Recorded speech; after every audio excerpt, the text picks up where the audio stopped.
നമസ്കാരം. എല്ലാവർക്കും ഈശ്വരാനുഗ്രഹം കിട്ടട്ടെ എന്ന് പ്രാർത്ഥിച്ചുകൊണ്ട് എല്ലാവരെയും ഞാൻ ഈ വീഡിയോയിലേക്ക് സ്വാഗതം ചെയ്യുന്നു. ഞാൻ ഇന്ന് പറയുന്ന ഈ വീഡിയോയിലെ വിഷയം ഓണം ബമ്പർ ലോട്ടറിയെ പറ്റിയാണ്. ഓണം ബമ്പർ ലോട്ടറി അടിക്കാവുന്ന നക്ഷത്രക്കാരെ പറ്റിയാണ് ഞാൻ ഇന്നിവിടെ ഈ വീഡിയോയിൽ പറയുന്നത്. അതായത് ഈ പ്രാവശ്യത്തെ ഓണം ബമ്പർ 30 കോടി രൂപ അടിക്കാവുന്ന നക്ഷത്രക്കാർ ആരൊക്കെയാണെന്ന് പറയാം.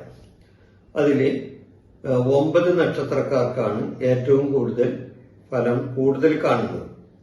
അവർക്കാണ് ഏറ്റവും കൂടുതൽ സാധ്യത കാണുന്നത്. 9 നക്ഷത്രക്കാർ. ആ 9 നക്ഷത്രക്കാർ ആരാണെന്ന് നോക്കാം.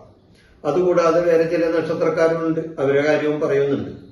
അപ്പോ ഈ 9 നക്ഷത്രക്കാർ ആരാണെന്നോ, അതായത് മിഥുനക്കൂറിലെ 3 നക്ഷത്രക്കാർ.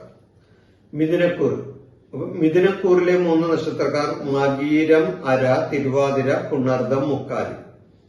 ഇവരുടെ 2ലേക്കാണ് വേടം വരുന്നത്. അതായത് മിഥുനൻ രാശിയുടെ 2ാമത്തെ രാശി, അതായത് കർക്കിടകൻ രാശിയിലാണ് വേടം ഇപ്പൊ നിൽക്കുന്നത്. വേടത്തിന്റെ ഉച്ചരാശി കൂടിയാണ് കർക്കിടകം. അപ്പോ 2 എന്ന് പറഞ്ഞാൽ ധനസ്ഥാനമാണ്. അപ്പൊ ഇവരുടെ ധനസ്ഥാനത്താണ് ധനകാരകനായ വേടം നിൽക്കുന്നത്. മനസ്സിലായ? അതായത് ഇതിന് കൂറുകാരായ മകീരം, മര, തിരുവാതിര, പുണർദം, മുക്കാലി ഈ നക്ഷത്രക്കാരുടെ 2ൽ ധനസ്ഥാനത്ത് വേടം നിൽക്കുക. അപ്പൊ ധനസ്ഥാനത്ത് ധനകാരകനായ വേടം നിൽക്കുമ്പോൾ തീർച്ചയായിട്ടും അവിടെ ധനനേട്ടം ഉണ്ടാകാം. അപ്പൊ മിഥുനക്കൂറിലെ 3 നക്ഷത്രങ്ങൾ. അത് കഴിഞ്ഞ് കന്നിക്കൂറിലെ 3 നക്ഷത്രങ്ങൾ.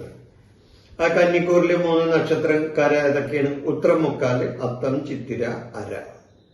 ഉത്രമുക്കാല്, അത്തം, ചിത്തിര, അര. ഈ 3 നക്ഷത്രങ്ങൾ ഇവരുടെ 11ലാണ് വേഴം നിൽക്കുന്നത്. ഈ 11 എന്ന് പറഞ്ഞാൽ എന്താണ്? വരവാണ്. വരവിന്റെ സ്ഥാനമാണ് 11. അപ്പൊ 11ല് വരവിന്റെ സ്ഥാനത്ത് ധനകാരകനായ വേഴം നിൽക്കുമ്പോ അവിടെ ധനവരവ് പറയാം.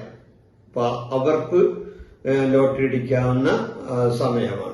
അതായത് കന്നിക്കൂറിലെ നക്ഷത്രക്കാർക്ക്. ഇനി ഇത് കൂടാതെ വൃശ്ചികക്കൂറിലെ നക്ഷത്രക്കാർ. വൃശ്ചികക്കൂറിലെ നക്ഷത്രക്കാർ ആരൊക്കെയാണ്? ഈ 3 നക്ഷത്രക്കാര് വിശാഖം, കാല്, അനിഴം, തൃക്കേട്ട. വിശാഖം, കാല്, അനിഴം, തൃക്കേട്ട. ഇത് വൃശ്ചികക്കൂറിൽ വരുന്ന നക്ഷത്രമാണ്. ഇവരുടെ 9ാം ഭാവത്തിലാണ് വേടം നിൽക്കുന്നത്.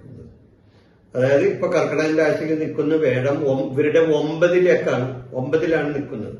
9 എന്ന് പറഞ്ഞാൽ എന്താണ്? ജ്യോതിഷപരമായി 9ാം ഭാവം എന്ന് പറഞ്ഞാൽ അത് ഭാഗ്യസ്ഥാനമാണ്.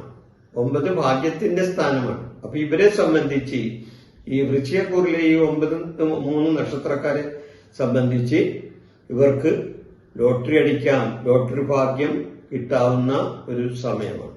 അപ്പൊ ഈ 9 നക്ഷത്രക്കാർ ഇവർക്ക് ഈ ഭാഗ്യം അല്ലെങ്കിൽ ലോട്ടറി അടിക്കാവുന്ന ഒരു സമയമാണ് ഇപ്പോൾ ഇവരുടെ ഗോചരവശാലുള്ള സമയം. ഇതുകൂടാതെ ഈ നക്ഷത്രക്കാർക്കാണ് കൂടുതൽ സാധ്യത. എന്നാൽ ഇത് കൂടാതെ വേറെ 4 രാശിയിലെ നക്ഷത്രക്കാർക്കും സാധ്യതയുണ്ട്. അത് മേടക്കൂറിലെ അശ്വതി, ഭരണി, കാർത്തിക, കാലി ഈ നക്ഷത്രക്കാർക്കും, മകരക്കൂറിലെ ഉത്രാടം, മുക്കാൽ, തിരുവോണം, അവിട്ടം, അര ഈ നക്ഷത്രക്കാർക്കും, തുലാക്കൂറിലെ ചിത്തിര, അര, ചോതി, വിശാഖം, മുക്കാൽ ഈ നക്ഷത്രക്കാർക്കും, കർക്കിടകക്കൂറിലെ പുണർദം, കാലി, പൂയം, ആയില്യം ഈ നക്ഷത്രക്കാർക്കും ധനനേട്ടത്തിന് യോഗ്യതയുണ്ട്. ഇവരെ സംബന്ധിച്ച് ഗോചരപരമായിട്ട് ഇപ്പൊ വേഴത്തിന്റെ നിൽപ്പനുസരിച്ച് ഈ നക്ഷത്രക്കാർക്കും ധനപരമായ നേട്ടം ഉണ്ടാകുന്ന സമയമാണ്. കാരണം ഇവരുടെ കേന്ദ്ര രാശിയിലാണ് വേടം നിൽക്കുന്നത്. ഇത് വെറുതെ ഞാൻ പറയുന്നതല്ല. ഇത് ജ്യോതിഷപരമായ കണക്കൂട്ടല് ഉണ്ട്. ഭാവങ്ങളുടെ നിൽപ്പനുസരിച്ച് കണക്കുകൂട്ടിയാണ് ഞാൻ ഈ പറയുന്നത്. മനസ്സിലായ? അപ്പോ ഈ കേന്ദ്ര രാശികളിൽ ചന്ദ്രകേന്ദ്രത്തിൽ വേഴം നിന്നാൽ അവർക്ക് രാജയോഗം എന്നാണ് പറയുന്നത്. മനസ്സിലായോ? ചന്ദ്രകേന്ദ്രത്തിൽ വേടം നിന്നാൽ അതിനെ രാജയോഗം എന്ന് പറയും. അപ്പൊ ഇവരുടെ കേന്ദ്ര രാശിയിലാണ് വേടം ഇപ്പൊ നിൽക്കുന്നത്. ഈ പറഞ്ഞ ഈ മേടക്കൂറ്, മകരക്കൂറ്, തുലാക്കൂറ്, കർക്കിടകക്കൂറ് ഈ 4 കൂറ് അവസാനം പറഞ്ഞ 4 കൂറുകാരുടെ കേന്ദ്രത്തിലാണ് വേഴം നിൽക്കുന്നത്. തീർച്ചയായിട്ടും അവരെ സംബന്ധിച്ചും ധനനേട്ടങ്ങൾ ഉണ്ടാവുന്ന ഒരു സമയമാണ്. ഈ കേന്ദ്ര രാശികൾ എന്ന് പറഞ്ഞു കഴിഞ്ഞാൽ 1, 4, 7, 10 ഇത് കേന്ദ്ര രാശികളാണ്. അപ്പൊ കേന്ദ്ര രാശികളിൽ വേഴം നിന്നാലാണ് രാജയോഗം എന്ന് പറയുന്നത്. അപ്പൊ രാജയോഗത്തിന് ഇവർ അർഹരാണ് ഈ 4 കൂറിലെ നക്ഷത്രക്കാർ. അതിക്ക് മുമ്പ് ഞാൻ പറഞ്ഞ് കൂടുതൽ സാധ്യത 3 രാശികളിലെ നക്ഷത്രക്കാര്, അതായത്